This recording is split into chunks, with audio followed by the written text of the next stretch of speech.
서울광역방송센터입니다. 조국혁신당이 오는 20일 전당대회를 열고 조국 대표를 다시 당대표로 선임하며 시즌2를 시작합니다.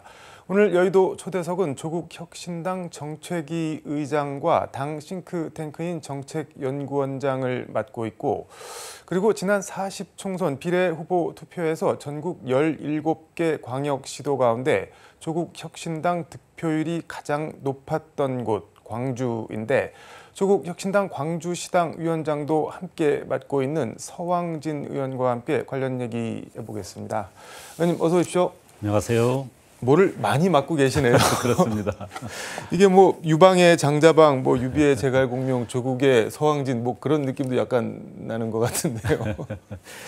예, 뭐 저희가 네. 작은 당이다 보니까 또 당은 또 당으로서 해야 될 일들이 여러 가지가 있는데 의원 숫자가 지금 12명이어서 좀 이렇게 여러 가지 일들을 나눠 맡고 일을 하고 있는 상황입니다.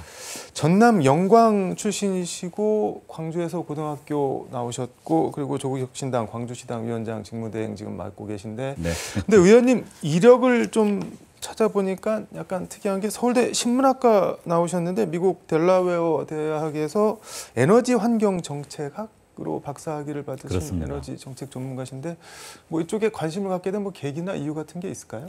사실 뭐 저희 세대 때 그 대학을 다녔던 세대들은 좀 공통적이긴 합니다만은 대학 시절에는 학생 운동 하느라고 네. 공부할 겨를이 별로 없었던 것 같고요. 대학 마치고 저는 시민 운동을 꽤 오랫동안 했는데요. 시민 운동 과정에서 환경 운동을 한 10년을 했습니다. 네. 그 환경 운동을 하면서 자연스럽게 환경 문제, 특히 기후 에너지 문제에 관심을 갖게 되었고, 그때 인연으로 미국 델라웨어 대학에서 에너지 환경 정책 학위를 하게 되면서 이 분야의 어떤 전문가로서 또 활동가로서 역할을 하게 됐습니다. 근데 의원님 페이스북 보니까는 약간 눈에 띄는 게 광주 석산고등학교 졸업, 그리고 유니버시티 오브 델라웨어에서 공부했음 이렇게 돼 있는데, 그 서울대를 나오셨고 서울대에서 교수도 하셨는데 그 서울대 학력 이력은 뭐 굳이 왜 빼고 적으신 거, 뭐 이유가 있나요? 뭐 특별한 이유라고 할 건 없는데요. 네. 정치인 서왕진의 일종의 정체성이라고 할까요?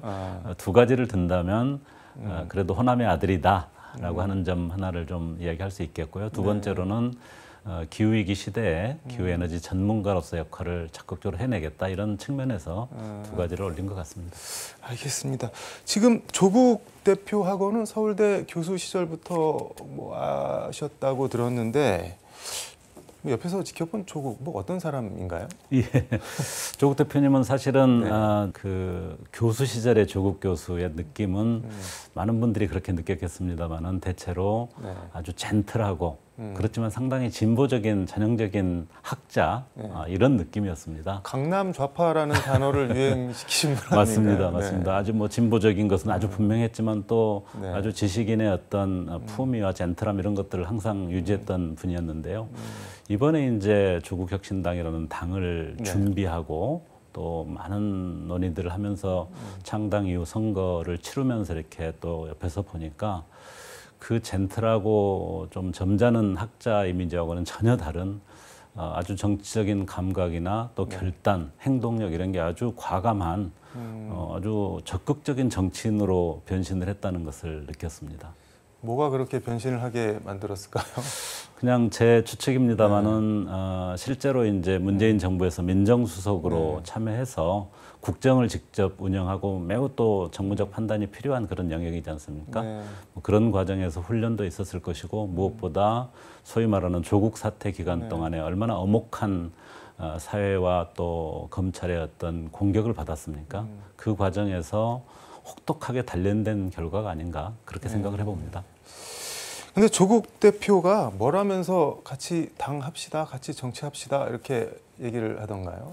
사실은 작년 하반기부터 조국 대표는 뭔가 이 정치 영역에서 역할을 해야 되겠다고 고민을 꾸준히 해왔던 것 같습니다. 작년 하반기에 만나서 그런 고민의 일단을 비추면서 많은 고민과 토론을 함께 했었습니다. 사실은 당을 창당한다는 게 얼마나 크고 어려운 일입니까? 그런데 최종적으로 여러 가지 우려와 걱정이 있었습니다마는 조국 대표 스스로 어렵더라도 창당을 하고 가겠다. 특히 이번 선거에서 어떤 결과가 나올지 장담할 수 없지만 앞으로 10년을 보고 당을 만들고 한번 뛰어보겠다 이렇게 스스로 결단하고 결심을 밝히고 함께 하자고 해서 뭐 저도 그런 어떤 의지에 상당히 마음이 움직였고 기꺼이 함께 하겠다 이런 마음이 들었습니다. 앞으로 10년을 보고 하자라고 했는데 혹시 대법원에서 뭐 유죄 확정 판결이 나거나 그러면은 피선거권이 일정 기간 박탈이 되는데 그럼 정치를 어떻게 할 수가 있나요? 그래서 사실은 10년을 길게 본다는 의미도 그런 데 있는 게 아닌가 하는 생각을 하는데요. 우선 대법원 판결 부분은 뭐 예단할 수는 없는 것 같습니다. 결과가 어떻게 나올지는 봐야 될 것 같고요.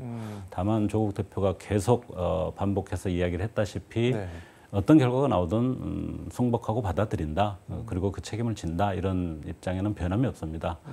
그래서 지금 2심에서 2년 선고가 돼 있지 않습니까? 뭐 그게 그대로 유지될지 변동이 있을지 모르겠습니다만은 뭐 그 대가를 다 치르고 나와서 복귀해서 계속 정치 활동을 하겠다. 당을 이끌겠다. 이런 마음은 뭐 굳건하게 있는 것 같습니다. 그래서 10년이라는 거는 2년 유죄 확정 판결이 나와도 피선거권이 회복이 되면 차차기에 그럼 뭘 도모를 하시겠다 뭐 그런 말씀으로도 들리는데요. 차차기다 뭐 차기다 뭐 이런 것을 구체적으로 뭐 명시하지는 않았습니다만은 당을 만들고 그 당이 바로 서고 대중정당 또 더 발전해서 수권정당으로까지 가려면 그런 정도의 시간이 필요하고 중간에 뭐 대법 판결이 어떻게 난다 그래서 포기하고 물러서고 그러지 않겠다는 의지를 밝힌 거라고 저는 그렇게 이해를 하고 있습니다. 수권 정당이라고 하면은 권력을 쥔 정당, 그러니까 대통령을 배출한 정당이 되겠다는 말씀인데 조국 대표가 왜 대통령이 돼야 되고 조국 혁신당이 왜 수권 정당이 돼야 되나요? 아직 뭐 조국 대표가 대통령이 돼야 된다 말아야 된다 이런 이야기 하는 것은 좀 이른 것 같고요. 정당을 창당한다는 것은 원리적으로 볼 때 정권을 쟁취하기 위한 것이 정당의 목표이기 때문에 어떤 정당이든지 그것을 지향해야 된다고 생각을 하고 있고요. 저는 이제 조국 혁신당이 아직은 기본적인 대중 정당으로서의 어떤 기초를 만들어 나가는 과정인 것 같아요. 저희들이 창당한 지 이제 4개월 지났습니다. 지난 3월 3일 창당해서 선거를 위해서 정말 정신없이 뛰어왔는데요. 이번 7월 20일 전당대회라는 것이 당의 최소한의 어떤 기본꼴을 갖추고 적어도 대중정당으로서 책임 있고 안정적으로 당을 끌어갈 수 있는 그런 어떤 진용을 갖추는 과정이라고 생각이 들고요. 저희들이 창당하면서부터 늘 표방했던 것은 지금 우리 대한민국이 안고 있는 가장 심각한 문제인 검찰 독재, 윤석열 정부의 어떤 무능과 무책임 이것을 빨리 종식시키는 것 이게 1차적인 목표고요. 그게 잘 해결되고 나면 그 다음 단계에서는 대한민국이 지금까지 쭉 발전해 오다가 굉장히 지금 주춤하고 사실은 나락으로 떨어질 위기 상태에 있다고 보여지는데요. 그걸 극복하고 제대로 된 한 발 더 나아가는 선진국으로 가기 위해서 여러 가지 과제가 있습니다만은 정치 개혁이나 어떤 권력의 변화뿐만 아니라 우리 국민이 기본적으로 누려야 될 사회적 권리 예를 들면은 뭐 주거권이라든지 또 교육권, 노동권, 건강권 이런 어떤 기본적 사회적 권리가 한 단계 업그레이드된 그래서 민생과 복지가 아주 탄탄한 제7공화국을 만들겠다 이런 어떤 비전을 저희들이 계속 밝히고 있고 그 내용을 하나하나 지금 형성해 가고 있는데요. 그런 비전이 좀 대중정당으로 제대로 자리를 잡고 국민들에게 설득력이 있다면 수권 정당으로까지 갈 수 있다고 저희들은 믿습니다. 사회적 권리는 그 조국 대표도 여기 오셔서 인터뷰할 때 많이 강조를 하시던데 누가 원래 저작권이 있는 건가요? 사회적 권리 얘기는? 아주 근본적으로 이야기하면 유엔의 저작권이 있습니다. 유엔이 우리 전체 인류가 누려야 될 여러 가지 권리 중에서 뭐 인권이라든지 또 민주적 권리, 또 언론 자유 권리와 같은 자유권이라고 하는 부분이 한 축이고 그다음에 아까 이야기한 주거나 노동이나 건강이나 보건 의료 이런 쪽의 권리가 또 하나의 사회권이라고 한다면 이 두 가지가 다 제대로 실현돼야지 인류가 제대로 이렇게 건강하게 잘 살 수 있다 이런 관점에서 그걸 추진하고 있는데 이 자유권 부분은 비교적 많이 진전됐습니다만은 사회권 부분은 지향해야 될 방향으로 설정은 돼 있으나 아직은 좀 충분하게 진전은 안 돼 있다. 창당 때부터 조국 혁신당 정책위 의장하셨고 지금은 당시 끝에 그 정책연구원장을 하셨는데 이게 그러니까 조국 혁신당의 정체성이랑도 같이 맞물려 있는 거겠네요. 맞습니다. 아까 말씀드린 대로 딱 두 가지. 윤석열 검찰 독재를 어떻게 빨리 종식시킬 거냐. 거기에서 민주당보다도 더 앞장서서 열심히 하는 것. 그게 한 축이라고 한다면 또 한 축이 사회권 선진국으로서 대한민국을 굳건히 세우고 그거를 제대로 끌어갈 수 있는 제7공화국을 만드는 것, 이 두 가지가 저희 당의 핵심 기조고 정체성이라고 할 수 있습니다. 그러니까 무엇으로부터의 자유, 뭐를 안 당할, 가령 뭐 고문 이런 걸 안 당할 자유는 이제 뭐 많이 성취가 우리가 다 됐는데, 무엇을 할 자유, 권리 그런 거를 좀 이제 뭐 누릴 권리 같은 거를 적극적으로 확장하시겠다, 그런 걸로 이해가 정확하게 되나요? 그렇습니다. 근데 지금 페이스북의 대문에 3년은 너무 길다, 이거 이렇게 맨 위에 걸어 놓으셨던데, 3년은 너무 길다, 이거는 저작권이 누군가요? 저작권은 조국 대표입니다. 아. 조국 대표가 네.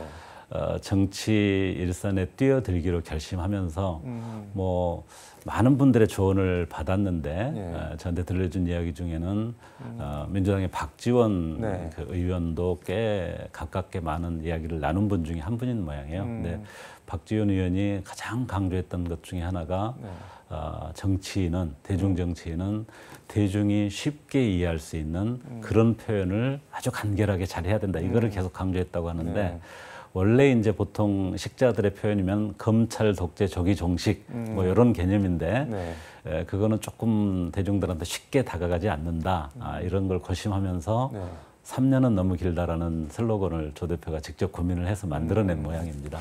이게 말 그대로 슬로건인가요? 아니면 정말 3년은 너무 기니까 어떻게 해서든 좀 뭐 당겨야 된다, 뭐 그런 건가요? 슬로건이자 저희들의 제일 목표로서 네. 총선 과정에서 저희들이 일관되게 약속했던 사안이기 때문에 저희들은 뭐 3년은 이제는 말할 것도 없고 네.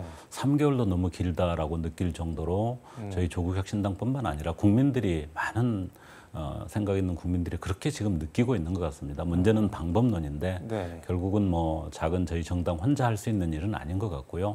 우선 국민들의 의지와 네. 관심 또 요구 이런 것들이 좀 지금 뭐 그 탄핵 청원이 뭐 한 100만 원 훌쩍 넘어섰지 않습니까? 뭐 130만 넘었다고 하더라고요. 그런 어떤 의지와 열기들이 좀 일정하게 올라와야 될 것 같고요.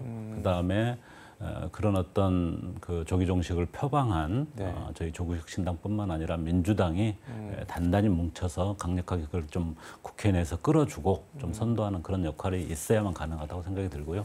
저희는 그냥 구호가 아니라 네. 꼭 그것을 실현해서 국민들한테 저희들이 약속한 것을 지켜야 된다, 이렇게 생각하고 있습니다. 민주당은 지금 법사위에서 그 국민동의 청원 올라온 거 대통령 탄핵을 심사를 하겠다, 탄핵 청문회를 열겠다는 입장인 것 같은데, 청문회를 연 다음에는 그 다음에 어떻게 해야 되나요, 그러면? 아직은 이제 최종적인 방향까지 설정돼 있지는 않습니다만 네. 당연히 청문회를 열어서 국민들이 제기한 그 문제점 이런 부분들의 실체를 다시 한번 정확하게 정리를 해야 될 것 같고요. 그 내용을 바탕으로 국민들에게 다시 또 의견을 묻고 국민들의 뜻을 확인해서 제 생각으로는 적극적으로 국민들의 의지를 대변하고 앞장서서 조국혁신당과 민주당이 저는 용기 있게 나서야 된다. 저는 개인적으로 그렇게 생각합니다. 본회의에 보내야 된다고 보시는 건가요, 그러면? 그거는 이제 뭐 좀 더 국민들의 관심이나 요구, 참여 이런 것도 지켜보고 네. 또 당내 논의도 있어야 되겠습니다만은 저는 뭐 좀 더 적극적으로 가지고 가야 된다, 이렇게 생각을 합니다. 근데 뭐 다른 당이긴 한데, 국민의힘 전대는 김건희 여사 뭐 이른바 문자 패싱 일십 논란으로 뭐 이렇게 그렇대요. 뭐 예. 그렇고 적당한 단어가 생각이 안 나는데, 민주당은 또 뭐 일극 아버지 논란 뭐 이런 게 있는데, 뭐 거대 양당 지금 상황 어떻게 보고 계신가요? 우선 국민의힘은 전당대회 와중에 네. 사실상 내부의 권력 투쟁이 아주 심각하게 전개되고 있고 네. 저는 본질적으로 현재 권력 김건희와 미래 권력 한동훈의 권력 투쟁이다, 이렇게 생각합니다. 이 과정을 통해서 가장 심각하게 드러난 것은 우리가 뽑은 대통령 윤석열이 아니라 뽑지 않은 김건희 씨가 엄청난 권력 행위를 행사한 것처럼 이렇게 비춰지는 네. 그런 여러 가지 의혹들, 이런 것들이 나타나고 있어서 그 문제의 본질을 좀 정확하게 해야 될 것 같고요. 그 과정에서 민주당, 그 국민의힘 내의 권력투쟁이라고 하는 것 자체가 네. 정말 국민을 위한 것이 아니라 자신들의 어떤 내부적인 권력투쟁이라는 점에서 저는 다 심판받아야 될 상황이다, 이렇게. 아니 근데 현재 권력의 생각합니다. 주체 중심을 김건희 여사로 보고 계신 건가요, 그러면? 뭐 당연히 대통령이 중심이라고 생각할 수 있지만 네. 우리가 아는 기본적인 영부인의 역할을 훨씬 뛰어넘은 것이 아닌가, 그런 것들을 스스로 이미 내놓고 있다는 점에서 저는 심각한 일종의 국정 난맥상, 네. 또 일종의 국정문란, 국기문란 이런 측면도 있다는 점에서 이 점은 가벼이 볼 수가 없고 제대로 한번 따져야 될 문제라고 생각을 하고요. 다만 국민의힘과 민주당이라고 하는 거대 정당 두 당이 국정을 운영하는 데 있어서 너무 두 당 간의 대결과 일방적 어떤 의사결정 이런 흐름으로 갔을 때는 사실은 또 두 당의 어떤 적대적 공존이라고 하는 과거 우리 그 한계를 많이 지켜봤지 않습니까? 그런 점에서 조국혁신당을 포함한 비교섭단체의 정당이라든지 또 외부에 있는 시민사회단체의 어떤 의견들 이런 것도 충분하게 좀 수용하고 받아들여서 함께 가야 되지 않나 그런 생각을 해봅니다. 근데 뭐 문자 얘기 하나만 더 하면은 5건 문자가 뭐 전문이 공개가 됐던데 뭐 상당히 김건희 여사가 읍소를 하는 분위기던데 뭐 부위 뭐 대통령을 지칭하는 것 같은데 부위가 내심 상당히 뭐 기다리고 계신 것 같은데 뭐 전화 통화를 한번 해주시는 게 어떠냐 뭐 그러면서 뭐 다 자기가 부족하고 내 잘못이다 뭐 이렇게 얘기를 하던데 그거를 뭐랄까 그 뭐 국정 개입 뭐 그런 걸로 볼 수 있을까요? 그런데 저는 뭐 그걸 넘어서서 여전히 그런 중요한 정당 활동 또 국정과 어떤 정당과의 어떤 충돌 문제 이 부분을 일종의 조정하고 방향을 제시하고 일종의 제안을 했다는 점에서 통상적인 영부인의 역할을 훨씬 뛰어넘는 문제다. 그거는 영부인의 국정에 대한 과도한 개입의 문제로도 볼 수 있다. 저는 그렇게 생각합니다. 그 영부인이 대통령이랑 여당 비대위원장 사이에서 중재 같은 걸 하려는 자체가 조금 월권이다 그런 말씀이시죠? 저는 그렇게 생각합니다. 그렇게 보니까 또 그렇기도 하네요. 근데 조국 혁신당 20일 이제 전당대회를 열고 조국 대표 다시 선임을 해서 이제 말 그대로 이제 모양을 갖춰서 시즌 2가 시작이 되는데 두 가지 좀 뭐 지적 논란이 있는 것 같은데 일단 조국 혁신당에 조국 빼고는 뭐 사람이 잘 안 보인다 이게 하나 있는 것 같고 처음에 시작할 때는 말 그대로 말씀하신 대로 뭐 쇄빙선이 되겠다 뭐 이렇게 좀 기세가 높았는데 지금은 좀 존재감이 좀 덜한 것 같다 뭐 이렇게 두 가지 얘기가 있는 것 같은데 어떻게 보시나요? 예, 뭐 국민들이 바라보시기에 그렇게 느끼실 수 있다고 생각이 들고 저희도 아주 아프고 겸허하게 그런 상황들을 받아들이는데요. 1차적으로는 조국 혁신당을 만들면서 또 표방했던 어떤 검찰 독재와의 어떤 치열한 전투 이런 부분에 있어서 조국 전 대표죠 지금은 조국 전 대표가 앞장서서 책임 있게 끌어나가는 것은 불가피했다고 생각이 듭니다. 그리고 많은 국민들이 조국이 거기에 있어서 아주 책임 있는 역할 그거를 또 신뢰했기 때문에 당이 좀 제대로 서고 일정 수준으로 올라가기까지는 조국 대표 역할이 뭐 아주 중요하고 불가피하다고 그렇게 생각이 들고요. 그렇지만 역시 저는 검찰 독재에 대응하는 문제에 있어서 법사위에 참여하고 있는 박은정 의원이라든지 또 최혜병 특검과 관련된 특별위원회 위원장 맡고 있는 신장식 의원 또 우리 황운하 원내대표 매우 충분하게 역할을 잘하고 있다고 생각하는데요. 그럼에도 불구하고 민주당과 국민의힘이라는 거대 정당이 원구성이라든지 국회 어떤 의사 일정에서 세게 부딪히는 상황에서 저희들이 좀 잘 안 보이고 가려질 수밖에 없다고 생각이 듭니다. 그럼에도 불구하고 민주당이 또는 국민의힘이 할 수 없는 아주 선도적인 역할들, 쇄빙선의 역할들을 저희들이 잘 준비해서 보여드리고 또 누구보다도 물러서지 않고 끝까지 국민의 어떤 뜻을 잘 받드는 단단한 모습을 조국 대표를 중심으로 잘 보여드리는 것이 여전히 저희들의 숙제라고 생각을 하고 있습니다. 질문을 몇 개 더 준비를 했는데 시간이 거의 다 돼서 의원님 개인적으로는 어떤 국회의원, 어떤 의정 활동을 하고 싶으신지 마무리 말씀 겸해서 듣도록 하겠습니다. 요즘에 여의도 상황하고는 좀 잘 안 어울립니다만 저는 사실은 정책 분야를 늘 준비하고 전공했던 전문가인데요.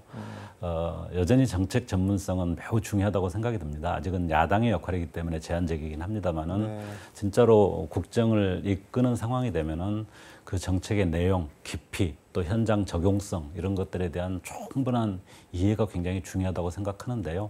저는 그런 정책 전문성이 탄탄히 있으면서도 그 문제를 정치 현실에서 또 여의도에서 또 현장의 대중들과 잘 풀어갈 수 있는 정치력이 있는 정책 전문가 그런 모습으로 그런 모델이 되었으면 좋겠다 생각합니다. 조국 혁신당이 수권 정당이 되는데 뭐 주춧돌 하나는 놓겠다 뭐 그렇게 해도 들리네요. 당연히 그렇게 역할을 해야 된다고 생각하고 있습니다. 네, 알겠습니다. 오늘 말씀은 여기까지 듣도록 하겠습니다. 고맙습니다. 감사합니다. 지금까지 서울광역방송센터에서 서왕진 조국 혁신당 의원과 함께 전해드렸습니다.